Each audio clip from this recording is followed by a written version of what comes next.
16 सितंबर के बाद से मुझे नींद नहीं आ रही थी। परमात्मा की शक्ति मुझे नींद से उठा उठा के कहती थी कि भाई ये क्या कर रहे हो, तुम सो रहे हो, देश जल रहा है, तुम सो रहे हो। मैं हार्ट का पेशेंट हूँ, वाल्व मेरा एक पूरी तरह से खराब है। मैं 2 दिन की दवाएं लेके गया था क्योंकि मुझे मालूम है कि पुलिस के इंतजाम में इसमें उसमें देर लगी। मुझे तो बड़ा ताज्जुब है कि चीफ जस्टिस ने मुझे छोड़ दिया, लेकिन जब हमारे सनातन धर्म से रिलेटेड कोई मामला आता है या कोई भी मुद्दा हो छोटा मोटा, तो उसके ऊपर वो जरूर ऐसा कोई ना कोई ऑर्डर पास करते चली आ रही है ये सुप्रीम कोर्ट, जिससे कि मैं बहुत दुखी हूं कि ऐसा इन्हें नहीं करना चाहिए। ऐसा नहीं है कि मैं नशे में था या मैंने कोई गोलियां खा रखी थी और मैं कुछ करके आया, ऐसा कुछ भी नहीं है। उन्होंने एक्शन किया, मेरा रिएक्शन था कि मैं फियरफुल नहीं हूं किसी चीज के लिए, ना मुझे कोई इस बात का अफसोस है कि क्या हुआ क्या नहीं हुआ। मेरा नाम है डॉक्टर राकेश किशोर। क्या कोई मेरी जात बता सकता? हो सकता है मैं भी दलित हूँ। तो ये तो एक तरफा बात हो गई कि आप इस बात का फायदा उठा रहे हैं कि वो दलित नहीं है। सबसे पहले सनातनी थे, हिंदू थे।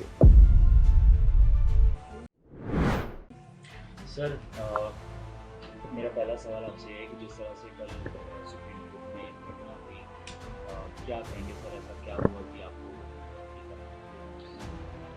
बात यह है कि मैं बहुत ज़्यादा आहत हुआ कि 16 सितंबर को चीफ जस्टिस की कोर्ट में एक PIL किसी व्यक्ति ने दाखिल की, तो गवई साहब ने उसका जो है पूरी तरह से पहले तो मजाक उड़ाया। मजाक इन द सेंस कि ये कहा कि भाई आप मूर्ति से प्रार्थना करो, जाके आइडल से कहो कि वो अपना सर खुद रिस्टोर कर ले। जबकि हम देखते हैं कि यही चीफ जस्टिस बहुत सारे धर्मों के खिलाफ, जो दूसरे समुदाय के लोग हैं, आप सब जानते हैं वो लोग कौन हैं, उनके खिलाफ जब कोई केस आता है तो बड़े बड़े स्टेप, जैसे मैं एग्जाम्पल देता हूँ, हल्द्वानी में रेलवे की ज़मीन पर एक विशेष समुदाय का कब्जा है। जब उसको हटाने की कोशिश की गई तो सुप्रीम कोर्ट ने स्टे लगा दिया 3 साल पहले, जो आज तक लगा हुआ है। ऐसे ही नुपुर शर्मा का जब मामला आया तो कोर्ट ने कह दिया आपने माहौल ख़राब कर दिया। ये सब तो कहते हैं, रोक लगाते हैं, वो सब करते हैं, बिल्कुल ठीक है। लेकिन जब हमारे सनातन धर्म से रिलेटेड कोई मामला आता है, चाहे वो जल्लीकट्टू हो, चाहे वो दही हांडी की ऊंचाई तय करनी हो, या कोई भी मुद्दा हो छोटा मोटा, तो उसके ऊपर वो जरूर ऐसा कोई ना कोई ऑर्डर पास करते चली आ रही है ये सुप्रीम कोर्ट, जिससे कि मैं बहुत दुखी हूँ कि ऐसा इन्हें नहीं करना चाहिए। ठीक है, उस आदमी को रिलीफ नहीं देनी थी, मत दीजिए, मगर मजाक भी मत कीजिए उसका। फिर उससे कहा कि आप जाके मंदिर की उसी मूर्ति के सामने मेडिटेट करें। हम कोई ऑर्डर, अन्याय, ये इनजस्टिस ये किया कि उसके रिट पिटीशन को खारिज भी कर दिया। तो इन चीज़ों से लेकर मैं बहुत आहत था। वैसे मैं हिंसा के बहुत ज़्यादा खिलाफ हूँ, मगर ये आप लोग ये भी देखिए कि एक अहिंसक आदमी, सीधा सच्चा आदमी, जिसके ऊपर कोई केस आज तक नहीं है, किसी ग्रुप को नहीं बिलोंग करता है, उसको क्यों ये सब करना पड़ा। ये जरूर सोचने वाली बात है, पूरे देश को ये चिंतन करने वाली बात है कि ऐसा क्या हो गया आखिर। मैं भी कम पढ़ा लिखा नहीं हूँ, मैंने भी MSc PhD LLB, मैं भी गोल्ड मेडलिस्ट हूँ। ऐसा नहीं है कि मैं नशे में था या मैंने कोई गोलियां खा रखी थी और मैं कुछ करके आया, ऐसा कुछ भी नहीं है। उन्होंने एक्शन किया, मेरा रिएक्शन था, ये जो भी था। तो आप इसके लिए जैसे लेना चाहें लीजिए। आई एम फ्री टू से दिस थिंग कि मैं फियरफुल नहीं हूँ किसी चीज़ के लिए, ना मुझे कोई इस बात का अफसोस है कि क्या हुआ क्या नहीं हुआ। सर, एक सवाल ये है कि कल आप सुप्रीम कोर्ट जब गए तो क्या आपका कोई मैटर लगा हुआ था या फिर आप पहले से सोच के गए थे? नहीं, मेरा मैटर नहीं लगा हुआ था, लेकिन ये बात है कि मैं पहले से सोच के इसलिए गया था क्योंकि 16 सितंबर के बाद से मुझे नींद नहीं आ रही थी और कोई परमात्मा की शक्ति मुझे नींद से उठा उठा के कहती थी कि भाई ये क्या कर रहे हो, तुम सो रहे हो, देश जल रहा है, तुम सो रहे हो। तो इसलिए मुझे ये करना पड़ा। कल की तैयारी मेरी थी ये कि मैं 2 दिन, मैं हार्ट का पेशेंट हूँ, वाल्व मेरा एक पूरी तरह से ख़राब है, जिसका अब मुझे रिप्लेसमेंट कराना है। अपोलो में मेरा पिछले 7-8 साल से इलाज चल रहा है हार्ट का। मैं 2 दिन की दवाएं लेके गया था क्योंकि मुझे मालूम है कि पुलिस के इंतजाम में इसमें उसमें देर लगी। और मैं ये भी मुझे तो बड़ा ताज्जुब है कि चीफ जस्टिस ने मुझे छोड़ दिया। मैं इसे उनका उपकार मानूं, एहसान मानूं कि क्या मानूं, ये मैं नहीं समझ पा रहा हूँ। छोड़ दिया, उनकी मर्जी है। तो कल आप जब कोर्ट रूम में गए थे, उसके बाद क्या घटनाक्रम हुई, आपने क्या? कोई घटनाक्रम कुछ भी नहीं हुआ, उस समय जाने दीजिए। केवल इतना हुआ कि वहाँ पर मुझे डीसीपी और एसीपी के ऑफिस में 3-4 घंटे पूछताछ होती रही। मैं नहीं जानता कौन कौन ऑफिसर थे, लेकिन उनका बहुत बहुत धन्यवाद है कि उन्होंने एक बार चाय और बिस्किट भी मुझे खिलाए और एक बार लंच भी कराया, पानी को पूछते रहे। ये सब मैं उनका उपकार मानता हूँ। और जुडिशरी का सबसे ऊंचा पद सीजीआई, आपको लगता नहीं कि सीजीआई के ऊपर इस तरह से करना? नहीं, क्या करना क्या न करना वो जाने दीजिए, मैं उसमें नहीं पड़ता। मगर सीजेआई को भी ये सोचना चाहिए कि इतने ऊंचे संवैधानिक पद पर जब वो बैठे हुए हैं, पूरी कोर्ट में हर वकील, काबिल से काबिल वकील उन्हें मी लॉर्ड कह रहा है, तो उन्हें मी लॉर्ड के माने समझने चाहिए। मी लॉर्ड का क्या मतलब, उसकी गरिमा रखनी चाहिए। भाई ये है, किसी को आप भीख नहीं दे सकते तो उसका बर्तन तो मत तोड़ दीजिए, उसको इतना जलील तो मत कर दीजिए कि भगवान के सामने मेडिटेट करो। फिर इतना ही कह दिया तुमने, कुछ नहीं। आगे तुम मॉरिशस जैसे देश, दूसरे देश में बोल रहे हो जाके कि देश बुलडोजर से नहीं चलेगा। अरे मैं क्वेश्चन है मेरा सीजेआई से भी और जितने मेरा विरोध कर रहे हैं कि मुझे बताइए कि जिन लोग, मैं बरेली का पैदा हुआ हूँ, बरेली कॉलेज से मैंने बीएससी किया है, मैं बरेली में बड़ा पला हूँ, मेरा मकान है बरेली में, मेरे पेरेंट्स रहते थे। मुझे ये बता दो कि जिन लोगों के खिलाफ बुलडोजर चला रहे हैं, उन्होंने सरकार की संपत्तियों पे कब्जे कर रखे हैं, बड़े बड़े महल बना रखे हैं, होटल बना रखे हैं और मैरिज के लॉन बना रखे हैं, उन्होंने, उनके खिलाफ क्या योगी जी जो बुलडोजर चला रहे हैं वो कार्रवाई गलत है? उन्होंने अवैध जमीनों पर कब्जा कर रखा और तुम रोक लगाते जा रहे हो, हाई कोर्ट सुप्रीम कोर्ट वाले। तुम ये नहीं सोच रहे हो कि तुमने हल्द्वानी में जो जमीन रेलवे की, मैं हल्द्वानी भी जा चुका हूँ, मैंने वो झुग्गी झोपड़ियाँ भी देखी हैं। आपने हल्द्वानी के रेलवे लाइन के दोनों तरफ ये पड़े हुए हैं, उस पर 3 साल से रोक लगा कि यही सुप्रीम कोर्ट बैठा हुआ है। बोलिए क्या उनके लिए, जब एक अवैध संपत्ति है तो उस पर काहे की जरूरत है, क्या जरूरत है? आप बाद में वो केस लेके आते हैं, आप उस केस को डिसाइड कीजिए कि भाई ये जमीन इनकी थी, वापस कर दीजिएगा उन्हें। मगर ये तो नहीं कि पहले से ब्लैंकेट बैन कर दिया कि साहब इस पर बुलडोजर नहीं चलेगा। इन सब चीज़ों से मैं आहत हूँ और रहूँगा। और इसके अलावा एक सवाल ये भी है कि सनातन काफी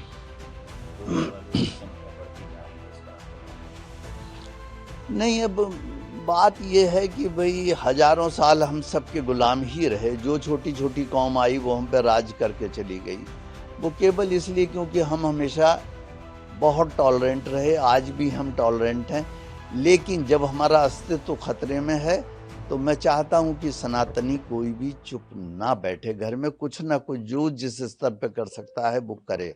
मैं उकसा नहीं रहा हूं, मगर मैं ये जरूर चाहूँगा कि अपने हितों का ध्यान जरूर रखें, हम भी, हमारे पॉलिटिशियंस भी, पुलिस भी, जुडिशरी भी, और वो समझें कि भाई जब 1947 में आज़ाद हुआ था हमारा देश, उस समय 7 मुल्क थे और 7 की जगह आज 57 हैं।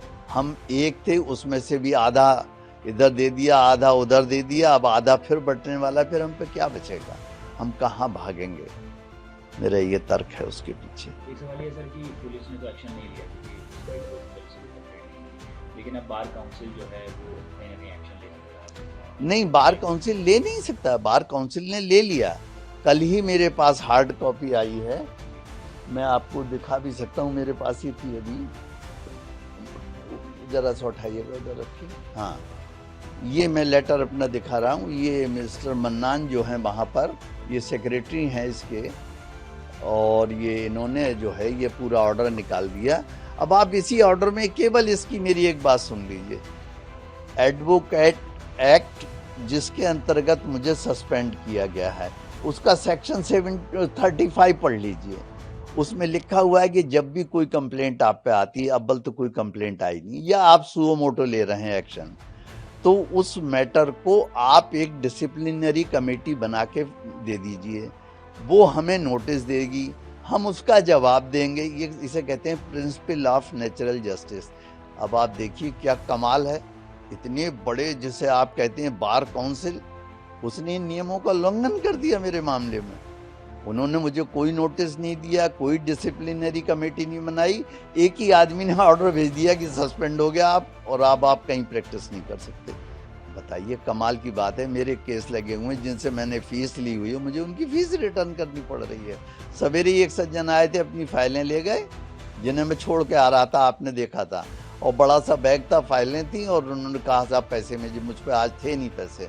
मैंने कहा मैं बाद में दे दूंगा आपको, और दूंगा मैं उन्हें, क्योंकि मैं किसी का पैसा नहीं मार सकता। तो मगर उन्हें भी सोचना चाहिए कि एकदम उन्होंने तुगलकी फरमान मेरे खिलाफ जारी कर दिए कि आप सस्पेंड, ऐसे सस्पेंड होता है कोई? मैं जवाब दूंगा इसका उन्हें। सर एक सवाल ये है कि कल से हम देख रहे हैं सोशल मीडिया पर, उसके अलावा उनका कहना है कि एक दलित जज के ऊपर ये तो बात को घुमा रहे हैं। प्रोपेगेंडा चलाया जा रहा है, आप क्या कहेंगे? हाँ, मैं ये कहूँगा कि मेरा नाम है डॉक्टर राकेश किशोर। क्या कोई मेरी जात बता सकता? हो सकता है मैं भी दलित हूँ। तो ये तो एक तरफा बात हो गई कि आप इस बात का फ़ायदा उठा रहे हैं कि वो दलित, तो वो दलित नहीं हैं। सबसे पहले सनातनी थे, हिंदू थे, हिंदू दलित थे वो, और इसके बाद उन्होंने सब कुछ छोड़ के बौद्ध धर्म अपना लिया, वो भी मुझे मालूम है। और वो ये भी मालूम है कि उनके बौद्ध धर्म अपनाने के बाद अगर वो हिंदू धर्म से अपने आप को समझते हैं कि मैं बाहर निकल आया, तो अब दलित कहाँ रह गए? ये तो मानसिकता की बात है। और ये जितने दलित कह के है, ये तो आप देख रहे हैं कि लोग इसी सरकार को गिरा के और चाहते हैं कि देश भर से गुलाम हो जाए, ये उनकी राजनीति है, करते हैं दीजिए, मेरा दलित उलित कुछ नहीं है। इसके अलावा सर एक ये भी है चीज़ें कि कुछ लोग एक ये करता है कि वो ये कह रहा है कि एक इंसिडेंट हुआ, उसमें पुलिस ने कोई एक्शन नहीं लिया, सुप्रीम कोर्ट ने कोई एक्शन लिया, अब आगे लोगों का मनोबल बढ़ेगा और एक इंसिडेंट बढ़ सकता है। नहीं, ये इंसिडेंट बढ़ सकते हैं, इसका कोई, अरे इसका क्या महत्व है? जजेस को भी अपनी सेंसिटिविटी बढ़ानी चाहिए।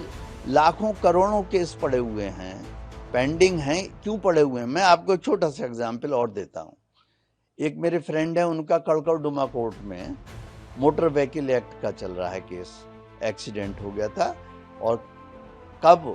जब वो 2002 में वो लगी हुई थी, क्या कहते हैं, कोरोना काल था, और उसमें साफ उसने खुद कहा है, विक्टिम ने, कि मैं रॉन्ग साइड से मोटरसाइकिल लेके आ रहा था, हेलमेट नहीं लगाए हुए था, ड्राइविंग लाइसेंस नहीं था, और एक्सीडेंट के सीन पे कोई स्क्रैचिंग निशान नहीं है पहियों के।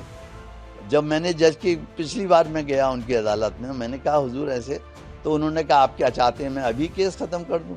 कमाल है भाई, ये तो प्राइमा फेसाई चीज़ है कि अगर आदमी ये गलत आ रहा है, ड्राइविंग लाइसेंस नहीं है, मोटरसाइकिल चला रहा है, और गाड़ी के एक्सीडेंट भी ऐसे नहीं, वो तो गिरा मोटरसाइकिल से, उसकी पैर की हड्डी टूट गई। ये तो नहीं थी कि हमारी गाड़ी का पहिया चढ़ गया और हड्डी के टूट के कुर्चा हो गया और जरा जरा सी चिप्स उधड़ गई उसकी, कुछ नहीं हुआ, ना मोटरसाइकिल डैमेज हुई, ना कार डैमेज हुई। अब इस पे आप केस 4 साल से चल रहा है, और वो जिसके खिलाफ चल रहा है वो बहुत बड़े हॉस्पिटल में बेचारे डॉक्टर हैं, वो हर डेट पे हाथ जोड़ के खड़े हुए हैं वहाँ पे। तो ये इस तरह से केस के प्रोसेस ऐसे बना लिए हैं कि बढ़ाते ही चले जाओ इसे, तो इसमें कोई क्या करेगा? सर एक आखिरी सवाल, क्या जो घटना हुई कल की, क्या अफसोस है सर आपको? बिल्कुल अफसोस नहीं है, ना मैं माफ़ी मांगने वाला हूँ, ना मुझे अफसोस है। मैंने कुछ भी नहीं किया है। आप मेरे ऊपर सवाल उठा रहे हैं, परमात्मा ने जो करवाया वो मैंने किया, मैं करता नहीं, महज साक्षी हूँ।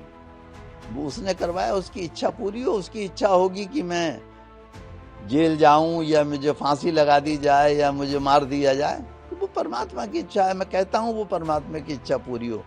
72 साल का हो गया हूँ, मैं कब तक झेलूंगा इस तरीके की घटनाएं, ये मुझे आप बता दें।